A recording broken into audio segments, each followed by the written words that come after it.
कुछ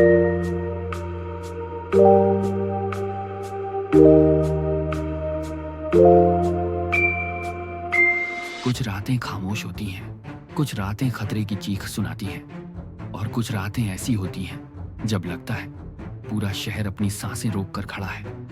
आज की रात वैसी ही थी। गोमती नदी के किनारे सन्नाटा पसरा था। हल्की हवा चल रही थी और दूर दूर तक बस पानी की लहरों की आवाज। कबीर राणा अकेला चला जा रहा था। उसके कदमों की गूंज खाली सड़क पर गूंज रही थी। स्ट्रीट लाइट्स टिमटिमा रही थी। उनकी परछाई नदी में टूटे हुए कांच की तरह झिलमिला रही थी।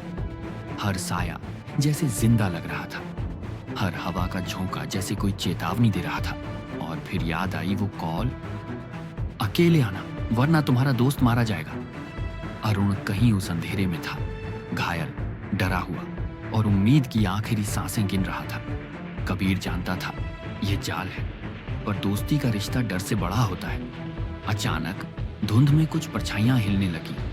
कुछ नकाबपोश चेहरे नजर आए, हाथों में रॉड, बंदूकें और आंखों में नफरत की चमक। ये कोई आम गुंडे नहीं थे, ये दिलशेर खान के आदमी थे। कबीर के लिए यह लड़ाई नहीं, एक संदेश था। एक ऐसा संदेश जो खून से लिखा गया था। कबीर की आंखें सख्त हो गईं, चेहरे पर कोई डर नहीं, बस एक सन्नाटा। वो खड़ा रहा जैसे तूफान से पहले की शांति। और तभी झाड़ियों के पीछे से एक आवाज आई। अरुण था, लहूलुहान, डगमगाता हुआ। कबीर ने दौड़कर उसे पकड़ा और उसी पल एक गोली चली। जमीन से चिंगारियां उड़ी। मौत बस कुछ इंच दूर से निकल गई। फिर आई वो आवाज, धीमी, ठंडी और घातक। वो दिलशेर खान था। शिकारी ने अपनी मौजूदगी दर्ज कर दी थी। इसके बाद शुरू हुआ कहर, लाठी की टकराहट, घूंसे, गोलियों की आवाज, हर तरफ सिर्फ लड़ाई की गूंज। कबीर राणा अब एक इंसान नहीं, तूफान बन चुका था। हर वार में गुस्सा था, हर बचाव में हुनर। वो अकेला था, पर हारा नहीं। वक्त बीतता गया, दुश्मन बढ़ते गए, हर दिशा से साएं घिरते गए। थकान शरीर में थी, पर हार उसके इरादों में नहीं। एक पल के लिए उसकी नजर रिया की तस्वीर पर गई। वो मुस्कुराहट, वो मासूमियत। अगर वो आज गिर गया तो उसका क्या होगा? यही सोच उसकी ताकत बन गई। वो फिर उठा और इस बार पहले से ज्यादा तेज, पहले से ज्यादा खतरनाक। हर वार अब आग बन चुका था। वो लड़ता गया जब तक उसकी सांसें साथ दे रही थीं। और तभी आसमान फट गया। एक जबरदस्त धमाका हुआ।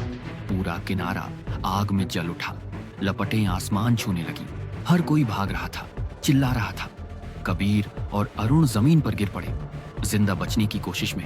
धुएं के बीच एक हंसी गूंजी, ठंडी, जहरीली। वो दिलशेर खान की थी। एक वादा कि ये कहानी अभी खत्म नहीं हुई है।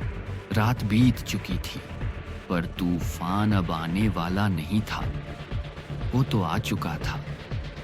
कबीर राणा जिंदा था, पर अब पूरी सिटी उसका नाम जान चुकी थी और कोई उसे भूल नहीं पाएगा।